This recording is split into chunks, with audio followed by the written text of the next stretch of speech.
Welcome again to Two Wheels Paradise. It's long since we did a video like this. It's another beautiful morning here in Nairobi, Kenya. And today I want us to discuss the mistakes that beginner bikers make when they are shopping for their first motorcycle. You got that.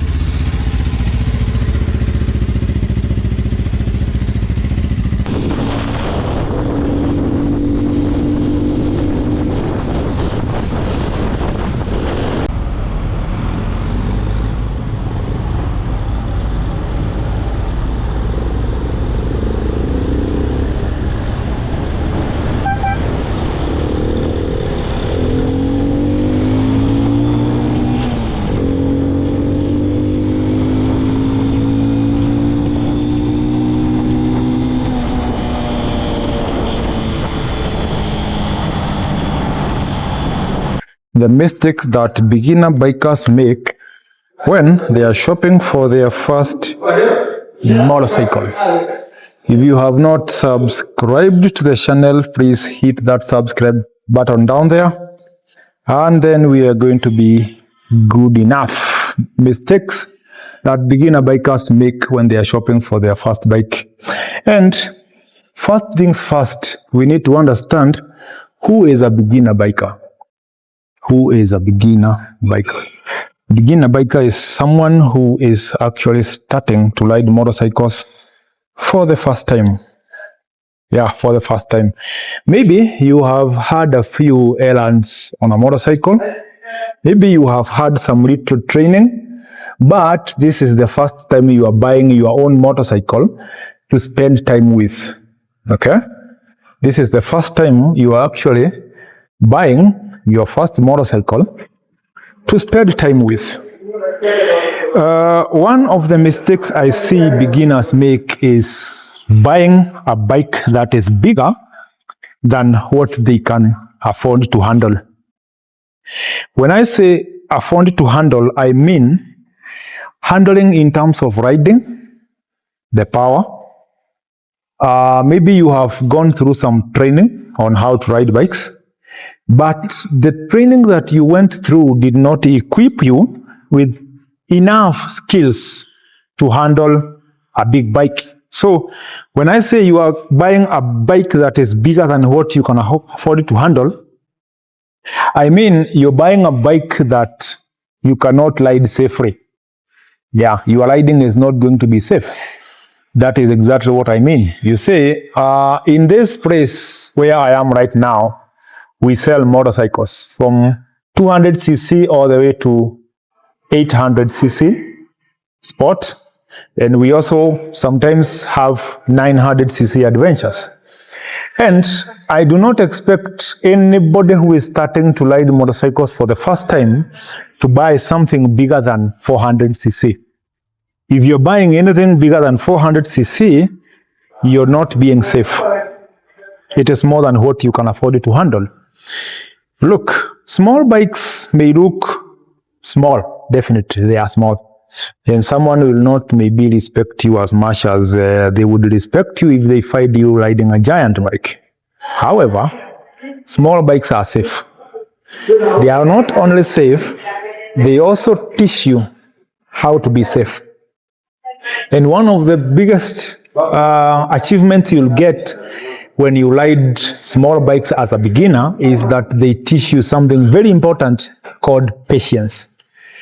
Patience to handle traffic, patience to handle speed, patience to handle situations. Patience is one of the biggest things you are going to learn as a beginner.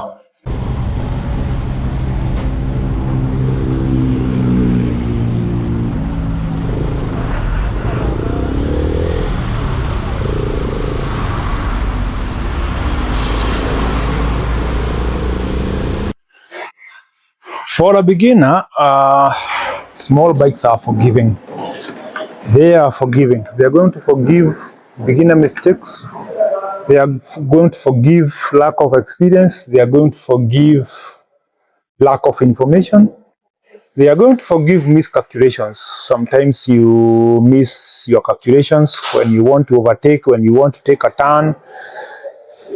Small bikes are going to forgive all that. And those are things that a beginner is going to make. Those are mistakes a beginner is going to make every other day. Until you get like the first 2 years of riding motorcycles, you're going to have a lot of these experiences in your highways, making those mistakes, and sometimes those mistakes can become fatal. So, as a beginner, small bikes are the way to go. Second thing, another mistake I find people making as beginners is buying a very expensive motorcycle as your first bike. Very, very expensive motorcycle. I mean, you're buying high-end bikes, high-end brands.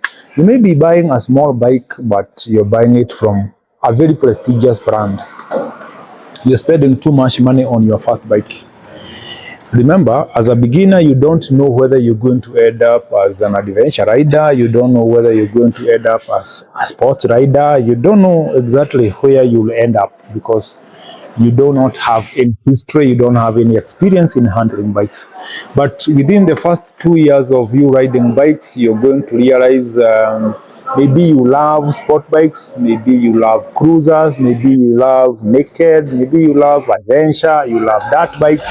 You're going to realize yourself later on, and that is very important. So when you're buying your first bike, I would advise you don't buy a very expensive motorcycle, because if you realize it is not serving what your interests are, trying to dispose that motorcycle will be a serious loss, a financial loss. It's going to be a very serious, very, very serious financial loss.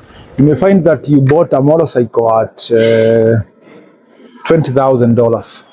Yeah, $20,000, maybe 2.5 million Kenya shillings or 3 million. And then you realize it is not serving exactly what your interests are. Then you try to sell it, and the only thing you can get is half the price after spending like 2,000 kilometers with it. So it's a very serious loss, very, very serious loss. So as a beginner, I advise that you do not invest in very, very expensive motorcycle. Something else, as a beginner, you're going to damage a few things on that motorcycle.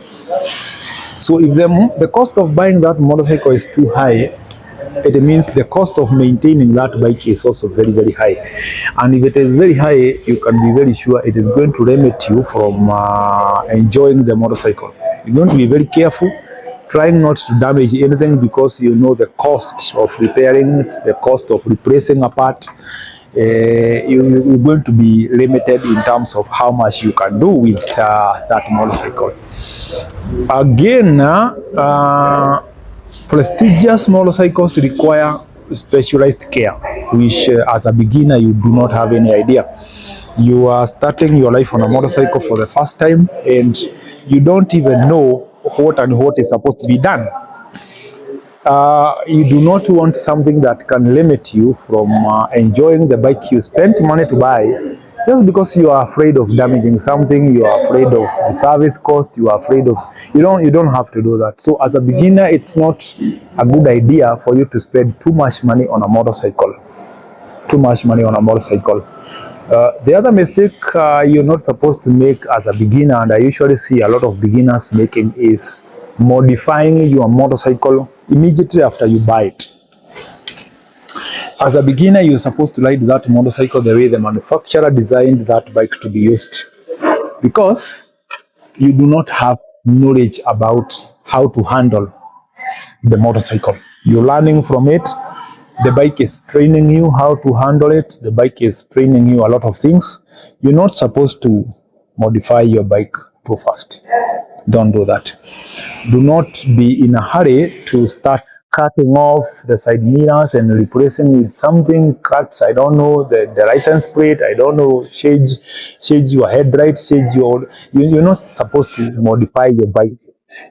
You're supposed to ride the bike the way it is, because that is how the manufacturer designed it to be used. And as a beginner, you don't have any knowledge about anything else. So just ride the bike the way it is as a beginner. Something else is on safety gear. The other mistake I see beginner bikers making is spending every money you have on a motorcycle, and then you don't have enough money for the riding gears. Things like this. If you don't have enough money for this, cut the budget for this one from the budget of the motorcycle. This is what I mean. You have a budget of like $5,000. In my country, that is going to be around 650,000 Kenya shillings, slightly above $500,000 Kenya shillings. If that is the amount of money you have for the motorcycle, and you do not have a quarter of it extra for the riding gear, you are making a mistake. Because the riding gear that you're going to have should cost at least 20% of the cost of your motorcycle. Give it 20% on minimum. On minimum, you're supposed to have like 20% of the cost of the bike in the budget for the gears. So if your bike is going to cost you $6,000, make sure you have at least $1,000 somewhere around there, maybe, that is set aside for buying gears. You cannot buy a motorcycle and fail to buy safety gears. And not only safety gears, I'm talking about also insuring the bike, insuring yourself for personal accident, and things like that. If you do not have a budget for your safety, don't buy that bike. You can change the motorcycle you are intending to buy if you don't have enough money for the gears. Go down a little bit in budget for the motorcycle and upscale the budget for the gears, because bike and gears are supposed to go hand in hand. And even when you want to upgrade from a smaller bike to a bigger bike, you're supposed to upgrade the bike and also upgrade the gears. If you don't have a budget for the gears, but you have a budget for upgrading to a bigger bike, then you are doing things upside down, and it can turn out to be a disaster to you. So remember, upgrading your gears is also a responsibility that you have. It is also a responsibility. Finally, in terms of the mistakes that I see beginner bikers making, and you're supposed to avoid it, things that you're supposed to avoid is buying your dream bike as a beginner. Let me break this one down. A dream bike is supposed to be a dream bike and remain a dream. Do not try to actualize it. If you have a dream bike, let it remain a dream bike. It will be a motivating factor for you to work harder. Okay? Do not try and achieve your dreams, everything at the same time. So, look, you're buying your dream bike, and it is a dream bike that you have been seeing other people riding, something that you have seen online, something that looks beautiful. For it to become a dream bike, it has to entice you from what you see. Maybe the sound, maybe it has won some race, maybe it has something that is enticing you to make it a dream bike for you. Do not buy that thing as a beginner. And even later on in life, I usually advise people not to buy that dream bike, because if you buy the dream bike and then you realize it is not serving you the way you wanted, you are finished. Emotionally, you are damaged. What you have been working so hard to get has disappointed you. You do not have any other motivation for anything else. Okay? Again, as a beginner, your dream bike may be a big bike that you saw somewhere in a movie, a bike that you have seen someone riding. Definitely, it is going to be a big bike. And in my point number one, I discouraged you from buying bigger bikes than what you can afford to handle. So, if your dream bike is something so big, you are already committing a crime in the first point that I explained. Again, dream bikes are going to be very expensive bikes. For instance, if we talk about a dream bike for someone who wants to ride sport bikes, we'll be talking about something like BMW S1000 RR, maybe Suzuki Hayabusa 1300. Those are the bikes we are talking about. And already they have been disqualified for beginners. They are not beginner bikes. So if you are working so hard to get a dream bike as your first bike, then you're living your life upside down. Some of these things will not be taught by any school. You don't have a lot of people who have this knowledge, but it is always good to look for this information where you can get it from. If you want to start riding bikes, just avoid making those mistakes. There are so many, but I have summarized a few of them that are very common. But the biggest one that you need to avoid is buying a bike that is bigger than your capacity to handle. And anything above 400cc is already too much for a beginner. Too much for a beginner. Please don't do that. You can keep that money, do something else, buy a smaller bike, and then 2 years later, you buy the bike that you want. But before you buy that bike that you want, make sure that you have already exhausted every training possible. Every training possible. You have the skills, you have the expertise to handle a big bike. You'll be told a lot of things by people out there. I don't know, I started with a CBR 1000. I don't know, my first bike was a GS 800. I don't know. Those are stories. Some people are very lucky they started there and they made it alive, but there is so much they never learned.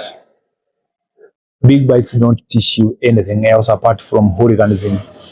They teach you impatience because you have enough power to overtake 10 vehicles at the same time. Big bikes are going to teach you bad manners. They're going to teach you bad manners. So if you look at someone who started their life of riding motorcycles with a big bike, you're going to see those attributes of someone with bad behavior. You're going to see it. Impatience being one of them. You're going to see that kind of behavior being exhibited by these people. Because big bikes give you a chance to misbehave and get away with it. So you just have to avoid making those mistakes and you're going to be very safe. Otherwise, see you around. Two Wheels Paradise. Hit that subscribe button and remember, this channel is real. We talk about real stuff here. Real stuff. Real stuff.